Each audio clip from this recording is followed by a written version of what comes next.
আপোনালোকে উদাৰ গোবিন্দ এই যে উদাৰ গোবিন্দ আমাৰ হৰিদেৱৰ তেওঁ এখেত এনেকুৱাই আছিল যে কাশীত বিদ্যুৎ সমাজে তেওঁ হৰিদেৱক তাৰ মানে মণ্ডলীয়ে মানে বেদাচাৰ্য আৰু ভাগৱতাচাৰ্য উপাধি দিছিলে।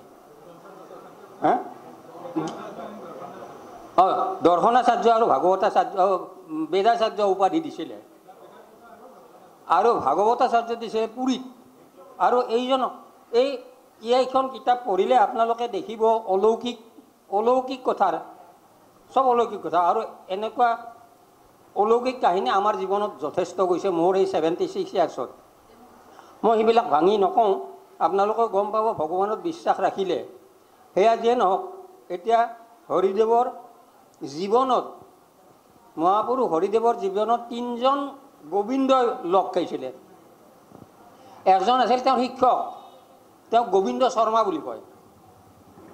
সৰু কালত গোবিন্দ শৰ্মাই তেওঁক শিক্ষা দিছিলে, কিন্তু হৰিদেৱৰ জ্ঞান গৰ্ভ কথাৰ উত্তৰ দিব নোৱাৰি সেইটো আকৌ যাই বাপেকৰ তাতে অৰ্থাৎ অজানাভৰ তাতে যাই সুধি পিছদিনাহে উত্তৰ দিয়ে। মই এইটো চাব লাগিব বুলি কয়। এজন তেওঁৰ শিক্ষক আছিলে গোবিন্দ শৰ্মা। দ্বিতীয়জন আছিলে জ্ঞানী গোবিন্দ। এই জ্ঞানী গোবিন্দ আছিলে হৰিদেৱতকৈ 16 বছৰ ডাঙৰ। আৰু এই জ্ঞানী গোবিন্দ এনেকুৱা পিছত তেওঁৰ দ্বাৰা কথাখিনি শুনি আচলতে জ্ঞানী গোবিন্দৰ কথাখিনিহে আমি জানিব লাগে। আৰু জ্ঞানী গোবিন্দৰ পৰা সম্পূৰ্ণ আদিৰ পৰা গুৰিলৈকে কথাখিনি জানিয়ে বনগোৱাগিৰি এই কিতাপখন ৰচনা কৰিছিলে। ইয়াত বনগোৱাগিৰিত কৰি কৃতিত্ব জ্ঞানী গোবিন্দৰ। আৰু জ্ঞানী গোবিন্দক নাজানিলে হৰিদেৱক জানাও সেনেকুৱা এটা নহয়। কাৰণ জ্ঞানী গোবিন্দই আদিৰ পৰা অন্তলৈকে তেওঁৰ জন্মৰ আগৰ পৰা যেতিয়া হৰিদেৱৰ বাপেক অজনাভ আৰু তেওঁৰ সতি পাৰি যেতিয়া সতীদাহ গ'ল, আৰু সতীদাহ যোৱাৰ পিছত সিদিনাখন তেওঁ কান্দি কান্দি কৈছিল যে আমাৰ তেতিয়া তেওঁৰ 10 বছৰ নে 12 বছৰ লগুণদেনী হৈছিল মাত্ৰ। আৰু লগুণদেনী হোৱাৰ পিছত তাত শ্মশানত বহি বহি কান্দিছিল যে মোৰ কি হ'ব, মোৰ ভাই ভনী তেতিয়া 5 বছৰীয়া ছোৱালী আছিলে সুভদ্ৰা, যে আমি দুজন এতিয়া কি কৰিম। তেতিয়া বোলে তই চিন্তা নকৰিবি, মই আছোঁ আৰু মই যিদিনাকলৈকে থাকিম সিদিনাকলৈকে মই তোমালোকৰ তহঁতৰ লগত থাকিম। খোৱা পিন্ধা থকা চব পিন্ধা উৰা গোটেইখিনি মই কৰিম।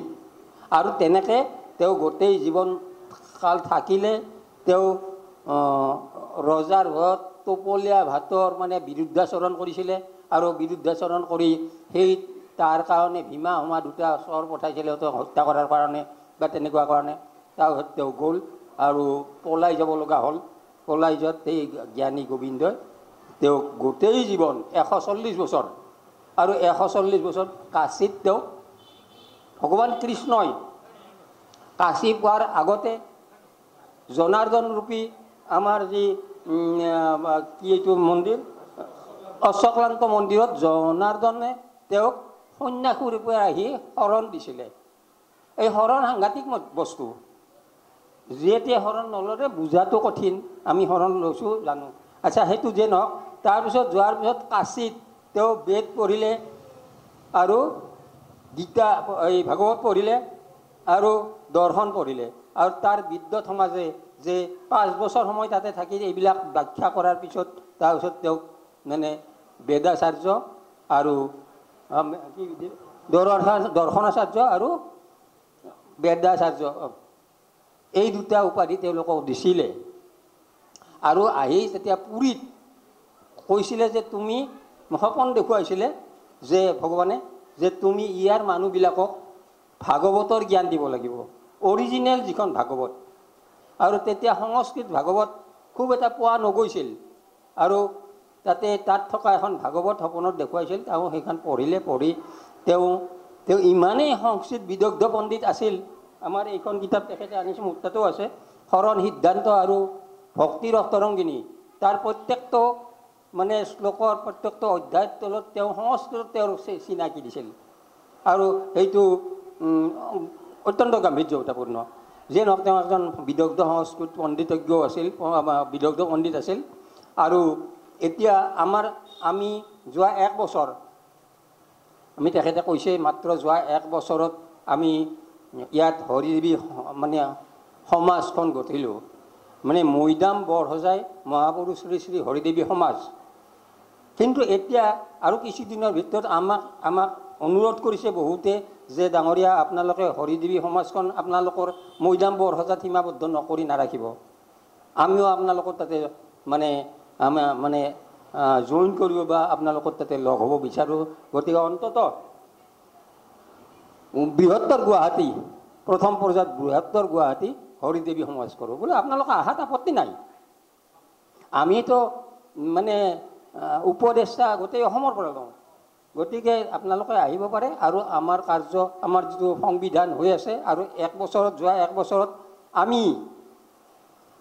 আমি প্ৰথমবাৰৰ কাৰণে অসমত নোহোৱা নাভূত নাচৰূত, আপোনালোকৰ বহুতে মানে ভুৱনেশ্বৰী আইৰ কথা শুনা নাছিলে, আৰু আমি ভুৱনেশ্বৰী দিৱস পালন কৰিছোঁ যোৱা মাঘ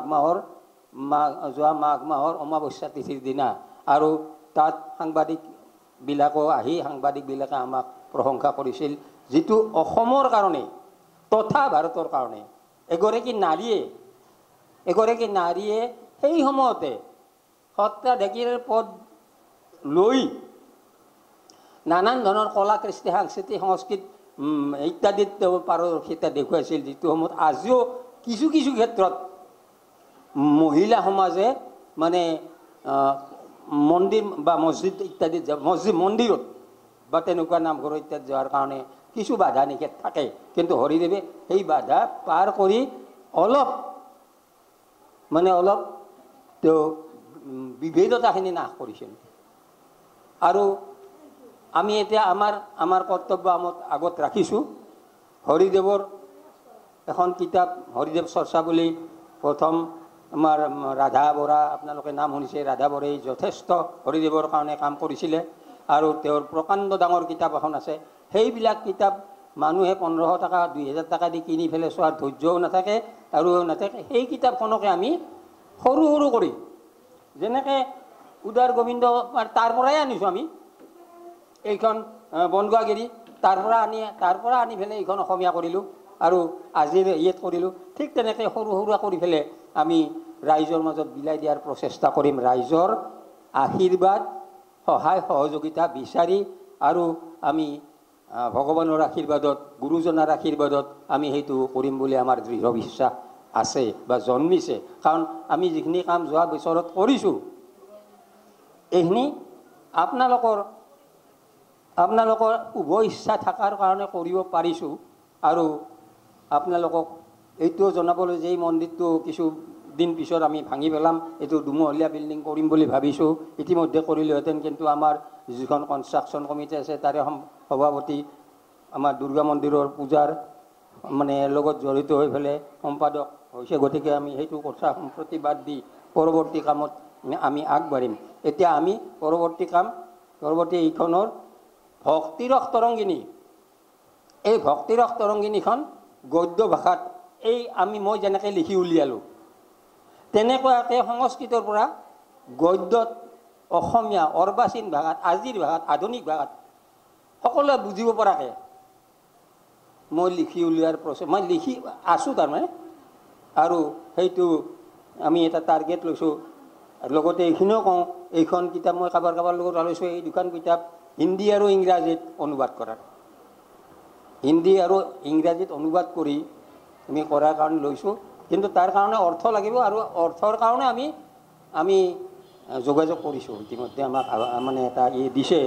গতিকে where there is a will there is a way. গতিকে আমি এই কামখিনি মহৎ কাম, আমি যোৱা এবছৰত ভাবিছিলোঁ যে সিদ্ধিদাতা গণেশ, আৰু সিদ্ধিদাতা গণেশে মাতৃভক্ত, আৰু মাতৃভক্তৰ পিতৃ মাতৃৰ ভক্তৰ এইফালে সিদ্ধিদান কৰে। আৰু যোৱা দেওবাৰে সিদ্ধিদাতা গণেশত পূজা কৰি আজিৰ এই কামখিনি আমি সিদ্ধি কৰিব পাৰিলোঁ।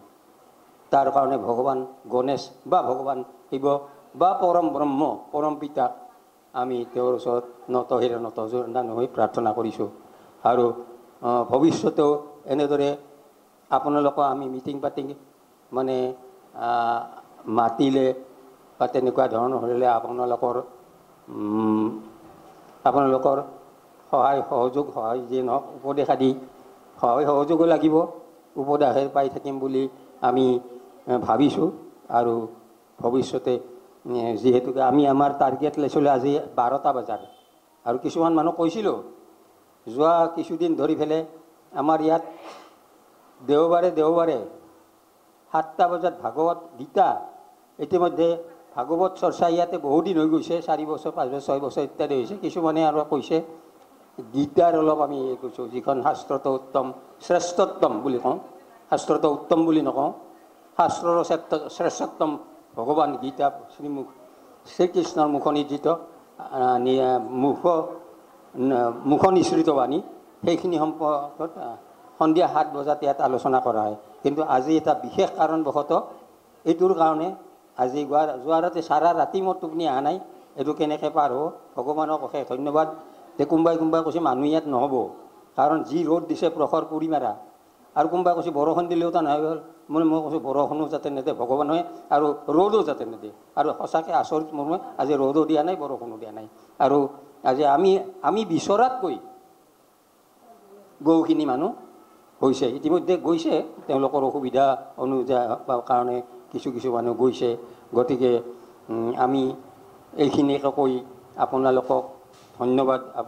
মই প্ৰথমতে কৈছিলোঁ আপোনালোকৰ সাহচৰ্য বা আপোনালোকৰ লৈ পেলাই যাতে আমি মিটিংখন সুচাৰুৰূপে চলাব পাৰোঁ, তাৰ কাৰণে ভগৱানৰ ওচৰত আশীৰ্বাদ লৈ মই আজিৰ মিটিংখন আপোনালোকৰ মতে নাজানো, মোৰ মতে সুচাৰুৰূপে চলাবলৈ ভাবিছোঁ।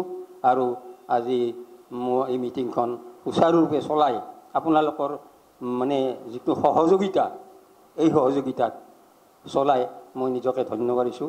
আৰু ভৱিষ্যতে এনেকুৱা পালে আপোনালোকৰ সহযোগিতা আৰু ইয়াত উপস্থিত হোৱাৰ কাৰণে প্ৰাৰ্থনা জনাই মোৰ বক্তব্যৰ সামৰণি মাৰি সভা ভংগ কৰিলোঁ। ধন্যবাদ।